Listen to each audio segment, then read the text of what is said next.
بسم الله الرحمن الرحيم. اللهم صل على سيدنا ومولانا محمد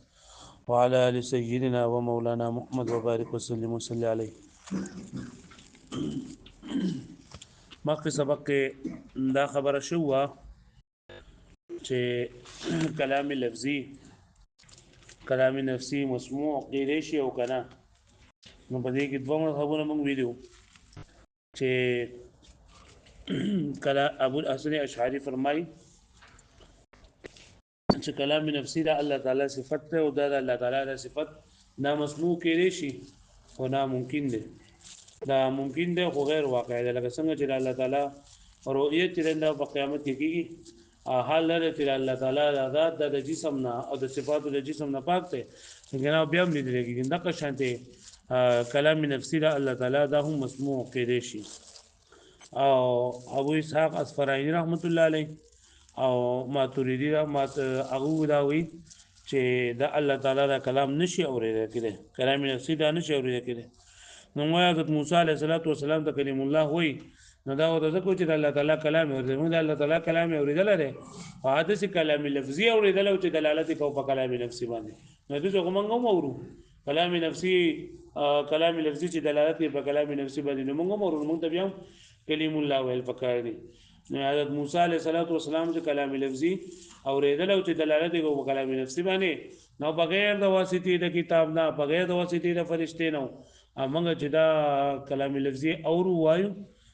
چې دلالت کوي په کلام نفسي باندې، دا په واسطې د کتاب سره، په واسطې د فرشتې سره دا مونږ کوو. بیا دا ویل شول اعتراض دا دی چې تا دا خبره معلومیږي چې قرآن مجید ته کلام الله ته دا کلام لفظي ویل دا مجازي معنی ده، او کلام نفسي ویل دا چې دا حقیقي معنی ده. او مجازي معنی کې دی چې مجازي معنی کله کله د دې خلاف معنی ته مغستې شي، یعنی دا معنی ته منفي کولای شي. لکه یو انسان هغه ته اسد وې منظره ورته وې، خو دنه دا منظري دا معنی د اسدیت دا معنی د منفي کولم شي. او دلته کې چې نو کلام لفظي نه ته د کلام الله دا معنی نشي لري کولای، بل الله تعالی چیلنج ورکړی دی په قرآن مجید کې کافرانو لره چې تاسو د قرآن مجید مثل پیش کړئ، نه د کلام لفظي ورکړی، د کلام نفسي نه ورکړی. دا کلام نفسي هر چا ته پته دی، کلام نفسي هغه نشي پیش کولای. نو ورته دا کلام الله ټکی چې دی دا په کلام لفظي کې او په کلام نفسي کې دا مشترک دی. مشترک دي ته ویل کېږي چې جدا جدا معنی دا جدا جدا وضع باندې چې دا وضع شوی، په جدا جدا وضع باندې له معین څه د پاره وضع کړی شوی. او که کله کلام تعلق چې نه دا الله تعالی ته وشي، نو بیا به موږ وایو چې دا اضافه صفت الى الموصوف ده. او کچرته د دې ته کلام نه مراد کلام لفظي واغستل شي، نو بیا به دا موږ وایو چې دا اضافت معنی چې دا د اضافت والا معنی اضافه صفت الى الموصوف ولا معنی ده. او کچرته د کلام نفسي ته وشي، نو بیا به اضافه المخلوق الى الخالق دا ولا معنی واخلو. وځ دا وایي کنه چې تاسو وایي چې دا مجازي معنی د دې نه ده، نو د مشایخ په بعضو کتابونو کې او د بعضو عبارتونو دا معلومیږي چې کلام لفظي ته کلام ویل دا مجازن دي. نو دوی چې د مجاز دو معنی دي، یو دا معنی ده د مجازو چې غیر موضوع له کې مستعمل وي، په معنا غیر موضوع له کې مستعمل وي، لکه یو بهادر سره د اسد ویل دا مجازي معنی ده. او دویم دا ده چې یو لفظ د یو معنی لپاره وضع شوی، خو د علاقې د وجنا د تعلق د وجنا د دې بل معنی لپاره هم وضع شوی. نو دغه شانتي دا کلام الله دا خو د کلام نفسي لپاره وضع شوی دی بغیر د واسطې نه، بغیر د صدا علاقې نه بالذات. او دا کلام الله د کلام لفظي لپاره وضع شوی دی په علاقې د دال سره، یعنی مطلب دا سه پدې کې علاقه د دال مدلول موجود ده، لکه څنګه چې په معنا مجازي اغستلو کې سا علاقه موجود وي، د کله د سبب مسبب وي، کله د علت معلول وي، نو دغه شان دي لکه د دال مدلول علاقه موجوده ده چې د کلام الله ته کلام نفسي ډایرک ویل کېږي، او په کلام الله وضع شوی دی د کلام لفظي لپاره په واسطې د کلام نفسي باندې، یعنی ابتدا دلالت کوي دا کلام لفظي دلالت کوي په کلام نفسي باندې. لکه پوه شوي دا ګورئ وما وقع في عبارة بعض المشايخ من أنه مجاز ويستار مكة تقريرا خدا خبره معلومه شولا چې دا کلام الله ته کلام لفظي او په کلام لفظي کې دا مشترک دی مشترک چې دواړه په جدا جدا وځو باندې چې دا وځ شوی نو دې ته بیا په بعض مشایخ دې ته مجاز ولي ویل نه وما وقع في عبارة بعض المشايخ او هغه چې واقع شوی په عبارت د بعض مشایخو کې چې دا مجاز دی فليس معناه نو دې معنی دا نه ده انه غیر موضوع للنظم المؤلف چې دا د نظم مؤلف د پاره د کلام لفظي د پاره وضع کړل شوی نه دی بلکې معنی دا ده ان الكلام في التحقيق وبالذات اسم للمعنى القائم بالنفس چې دا کلام په تحقیق او بالذات دا نوم دی هغه معنی قائم بالنفس یعنی د کلام نفسي نوم دی وتسميه لفظه او تسمیه یعنی نوم کې خود د لفظ بنې سره او ذکیدل د دې لپاره انما هو باعتبار دلالته على المعنى دا په دې اعتبار سره دی چې دا کلام لفظي دلالت کوي په کلام معنی باندې لکه پوښتنه مې باندې نو اسانه خبره دا شو چې دا وځ شوی دی د کلام الله د کلام نفسي لپاره بالذات او بلا واسطه وذکرل شوی دی او دا کلام الله د کلام لفظي لپاره وذکرل شوی دی خو بلا واسطه او د دوړو په منځ کې علاقه د دال مدلول ده چې دا کلام لفظي دلالت کوي په کلام نفسي باندې فلا نزاع لهم في الوضع والتسميه نو په دې مشایخ د په دې وضع کې هم او په تسمیه کې هم څه دغه نشته نزاع نشته وذهب بعض المحققين ودې دا خبره کوي کنه چې دا دغه چې مشایخ د دوی په کلام کې داري چې کلام الله معنا قديم کلام الله معنا قديم نو دا کلام الله معنا قدیم دا چراغ لري نو د دې علامه عز الدین رحمت الله علیه د دې خبره جواب کړی دی چې دلته معنا دا د دوو دغه لپاره راځي د دوو ټکو د دوو معنی لپاره راځي یو د معنی نه مطلب دی چې دا الفاظ دي معنی نه دي او یو دا دغه نه مطلب دا دی چې دا معنا ده مطلب دا چې قائم بالغیر ده لکه څنګه چې هر ټول صفات الله تعالی قائم بالغیر وي نو دغه شرط دا معنا ده مطلب دا چې دا قائم بالغیر ده نو یې دلته کې چې په کلام مشایخ کوم ویلي دي چې کلام الله تعالی معنا قدیم چې کلام الله دا معنا چې دا قدیم دی نه لګي دي دا مطلب نه نه چې کلام لفظي چې نه دا لکه دغه جدید دی قدیم او دا کلام لفظي چې دا قدیم دی دا مطلب نه دی پوه شو به نه بلکې دې مطلب دا دی چې دا کلام الله دا لکه بالذات قائم نه دی نو بیا په اعتراض دا راځي چې لکه تاسو په حنابلو کې بیا څه فرق شو چې ګوره د موږ د حنابلو مذهب خو بیا یو شان شو چې موږ هم وایو چې کلام الله دا قدیم دی او حنابلو هم دا خبره کوي چې کلام الله ته دا قدیم نه راغی او چې دا حدیث دی نو استاد خبره نه د علامه عز الدین رحمت الله علیه چې ویلي دي چې کلام الله تعالی معنا قدیم د دې دا مطلب نه دی چې کلام معنوي کلام نفسي قدیم دی بلکې دا مطلب دی چې معنا نه مراد دا قائم بالغیر دی نو استاسو دا حنابلو په مذهب کې څه فرق شو بیا په دې خبره باندې پوه شئ علامه عز الدین رحمت الله علیه د دې خبره چې کلام الله معنا قدیم د دې خبره دوه مطلب دي یو مطلب دا دی چې کلام لفظي دا قدیم دی یو مطلب دا دی پوه شئ نو دی وی علامه عز الدین چې دې خبره دا مطلب نه دی چې معنا دا الله تعالی یعنی کلام لفظي چې دا قدیم دی د دې خبره دا مطلب نه دی نو چې دا مطلب نه دی نو پتا زو په حنابلو کې بیا څه فرق شو حنابلو هم وایي چې کلام لفظي دا قدیم نه دی حدیث دی او تاسو مو چې کلام لفظي حدیث دی پوه شئ او دا کلام الله معنا قدیم د دې معنی سره نو علامه عز الدین رحمت الله معنی دا ده چې لکه دا الفاظ دا قائم بالغیر دي سړي دا وګورئ ته وذهب بعض المحققين او بعض المحققين ویلي لاندې لیکلي چې بعض محققین څوک دي قاضي عز الدين صاحب المواقف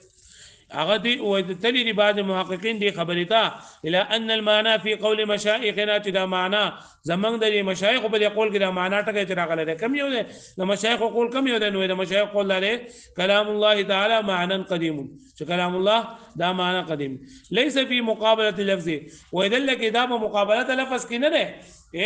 دا په مقابله لفظ کې نه چې دا معلومه شي چې کلام لفظي چې دا حدیث ده او کلام لفظي چې دا قدیم ده وای دا په دې په مقابله کې نه ده په دې باندې پوه شئ حتى يراد به چې اراده وکړي چې په دې سره مدلول د لفظ او د مفهوم دی بلکې مقابله العين بلکې دلته دا معنا ټکي دا په مقابله د عین کې دی عین میں لګي قائم بالذات تا او معنا میں لګي قائم بالغیر تا والمراد به مراد نه انداره ما لا يقوم بذاته چې خپل ذات په اعتبار سره قائم نه کسائر الصفات لکه څنګه چې ټول صفات دي ومرادهم او مراد دې داره ان القرآن اسم للنفس والمعنى شامل لهما چې دا قرآن چې دا نوم دی د لفظ او د معنا دواړو شامل لهما چې دا دواړو ته شامل دی وهو قديم او هغه قدیم دی او سره قدیم دی نو دا اعتراض پر راغی چې ته چې لکه سایر کلام د خدا معلوم شو د معنا نه مراد کلام نفسي نه دی د معنا نه مراد کلام نفسي نه دی چې د معنا نه مراد کلام نفسي ته ونه غوښتو نو ستاره خبره نه خدا خبره واضح شولا چې کلام لفظي او حدیث ته او کلام نفسي او حدیث ته او دا خود حنابلہ دا قول دی او ته چې حنابلہ دا قول چې دا صحیح نه دی دې خبره باندې پوه شوي نو زمونږ دا مسلک چې مونږ وایو چې دا قدیم دی نو دا په دې مطلب دا د حنابلہ په شان نه دی ځکه حنابلہ چې کنه هغه دغه نظم مؤلف ته یعنی کم نظم مؤلف او کم دا دغه چې ویل کېږي قرآن مجید چې ویل کېږي د دې هغه اجزا دا هغه دې ته قدیم وایي موږ هغه دې ته دا مطلب نه اخلو د دې نه منګه دا مطلب دی نه غلو ځکه چې منګه په نسبت باندې دا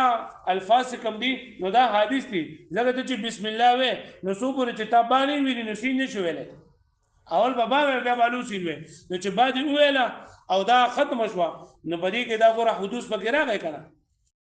زوال پکې راغی نو دا هغه دغه نظم مؤلف ته قدیم وای امنګ دغه نظم مؤلف ته قدیم نه وای بلکې منګ دې ته وای حدیث وای منګ صدق قدیم وای منګ هغه کم چې د الله تعالی په کم نسبت کیږي دا غي لکه د دې مثال دی لکه حافظان دي کنه نو د حافظانو په ذهن کې د قرآن مجید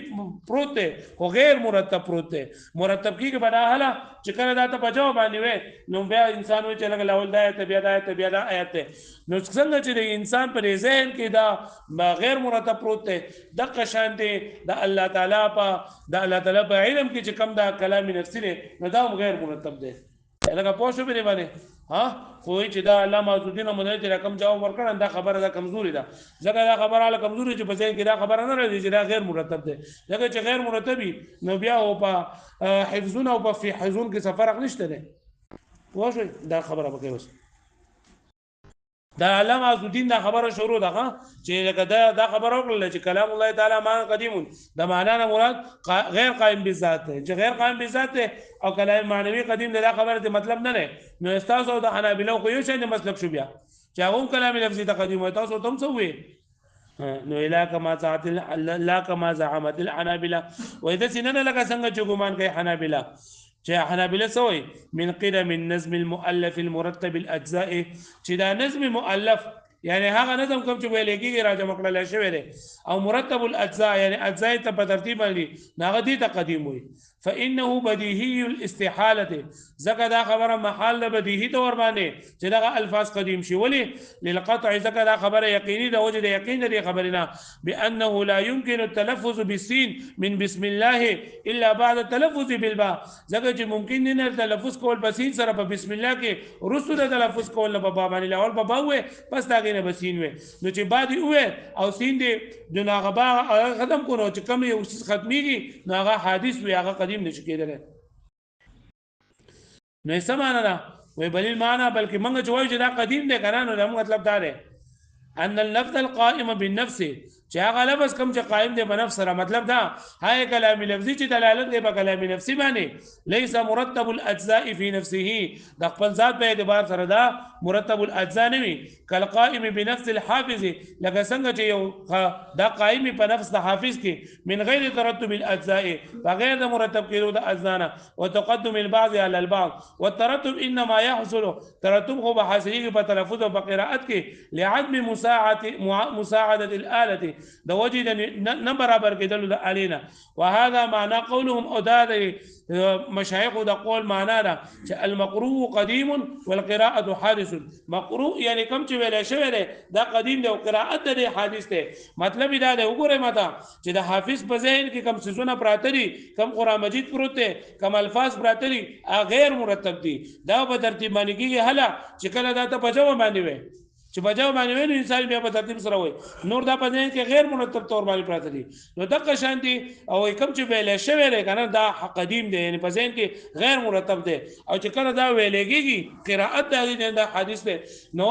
د بندگان وې دا چې کله بجاو باندې راولي نو هغه حدیث کیږي او الله تعالی کو بجاو باندې راولي دا نه